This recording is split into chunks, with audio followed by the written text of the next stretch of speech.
Operation सिंदूर की पहली वर्षगांठ पर चंडीगढ़ के post graduate institute of medical education and research के डॉक्टरों और एम्बुलेंस कर्मचारियों ने जम्मू कश्मीर में भारतीय सशस्त्र बलों के साथ काम करने के अपने अनुभवों को याद किया। चिकित्सा टीमों ने जम्मू कश्मीर के सीमावर्ती जिलों के अस्पतालों में धमाकों और गोलाबारी का शिकार हुए लोगों का इलाज किया था।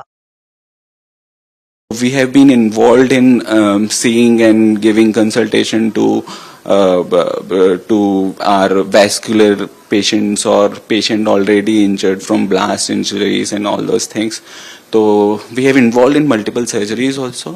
I have gone there as a lead vascular and trauma expert. तो हमने वहाँ पे जाके कुछ vascular patients को देख के which have been already मतलब जिनका सर्जरी हो गया था, हमने जो कंसल्टेशन हो सकता था, जो एक्सपर्ट ओपिनियन हो सकता था, हमने वहाँ पे उनको दिया। Definitely it's a different kind of feeling, but या व्हेनेवर नेशन और society needs us we will be there definitely. Ambulance staff के लिए गोलाबारी के दौरान संवेदनशील सीमावर्ती इलाकों से गुजरना एक सीखने वाला अनुभव रहा। उनके मुताबिक मुश्किल समय में देश की सेवा करने का ऐसा मौका बहुत कम बार ही मिलता है। ਜਦੋਂ ਜਾ ਰਹੇ ਸੀਗੇ ਜੰਮੂ ਤੋਂ ਜਾ ਰਹੇ ਸੀਗੇ ਸੁੰਦਰਬਨੀ ਸ਼ਹਿਰ ਪੈਂਦਾ, ਉਸ ਤੋਂ ਪਹਿਲਾਂ ਅਸੀਂ ਚਾਹ ਪੀਣ ਲਈ ਰੁਕੇ ਸੀਗੇ ਤੇ ਇੰਨੇ ਨੂੰ ਉੱਥੇ ਸ਼ੈਲਿੰਗ ਸ਼ੁਰੂ ਹੋ ਗਈ। ਫਿਰ ਉਹਨਾਂ ਨੇ ਜਦ ਆਰਮੀ ਨੇ ਕਹਿਤਾ ਵੀ ਲਾਈਟਾਂ ਵਗੈਰਾ ਸਾਰਾ ਕੁਝ ਬੰਦ ਕਰ ਦਿਓ ਤੇ ਗੱਡੀਆਂ ਉੱਥੋਂ ਤੋਰਨੀਆਂ ਸੀਗੀਆਂ। ਅਸੀਂ ਬੰਦ ਲਾਈਟਾਂ 'ਚ ਗੱਡੀ ਲੈ ਕੇ ਗਏ ਵੀ ਥੋੜੀ ਲਾਈਟ ਬਾਲ ਕੇ ਦੇਖ ਲੈਂਦੇ ਸੀਗੇ ਵੀ ਇੰਨੇ ਕਿਲੋਮੀਟਰ ਵੀ ਇੰਨਾ ਕੁ ਜਾ ਸਕਦੀ ਗੱਡੀ, ਵੀ ਇੰਨਾ ਕੁ ਲੈ ਜਾਂਦੇ ਸੀਗੇ। ਫਿਰ ਲਾਈਟ ਬਾਲ ਕੇ ਦੇਖ ਲੈਂਦੇ ਸੀਗੇ। ਇਦਾਂ ਐਕਸਪੀਰੀਅੰਸ ਨਵੇਂ ਬਹੁਤ ਕੁਝ ਸਿੱਖਿਆ ਜੀ। ਆਰਮੀ ਤਾਂ ਚਲੋ ਆਰਮੀ ਤਾਂ बने नहीं सकते, ਅਸੀਂ आर्मी की ड्यूटी तो ਅਸੀਂ कर ही नहीं सकते, उन्होंने रिश्ता नहीं कर सकते, पर जिन्ने योग्य सीगे फिर भी अपना उन्होंने नाल खड़े। मैं यहाँ से मेडिसिन लेके एम्बुलेंस में हमारी 5 एम्बुलेंस को जम्मू एम्स के लिए सुबह 5 बजे 8 तारीख को भेज दिया गया था। तो जम्मू एम्स में हमें डायरेक्टर साहब से मिलके उन्हें मिलना था उनसे, तो उन्होंने हमें वहाँ से अलग अलग गाड़ियों को राजौरी और पुंछ के लिए भी ऑर्डर कर दिए कि हमें यहाँ से ज़्यादा वहाँ पर ज़रूरत है। तो उन दवाइयों को फिर हमें वहाँ पहुँचाना था। तो 8 तारीख की रात को जब हम दिन में तो जम्मू में थे, फिर उन्होंने हमें जम्मू से राजौरी के लिए भेज दिया था। जब हम राजौरी जा रहे थे तो रास्ते में ही शेलिंग शुरू हो गई थी।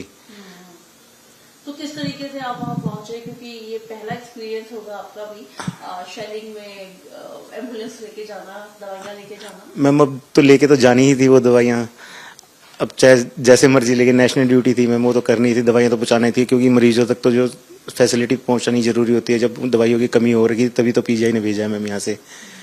तो क्या कुछ आपने देखा, क्या माहौल था वहाँ पे? माहौल तो मैम वहाँ डर का ही था बिल्कुल।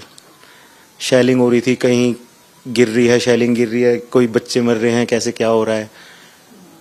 तो क्या कुछ आज जब 1 साल हो गया है तो आपको कैसा लगता है कि आपने भी कंट्रीब्यूट किया ऑपरेशन सिंदूर में, जब हम आज ऑपरेशन सिंदूर का आज 1 साल मना रहे हैं? हाँ जी मैम, बिल्कुल किया है जी। प्राउड फील होता है मैम अपने आप को कि हम भी देश की सेवा के काम आ सके।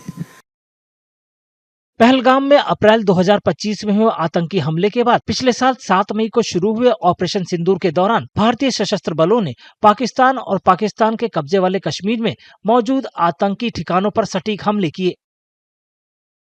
भारत और पाकिस्तान के बीच ये संघर्ष 4 दिन बाद तब खत्म हो गया जब दोनों देशों के बीच आगे की सैन्य कार्रवाई रोकने को लेकर सहमति बनी।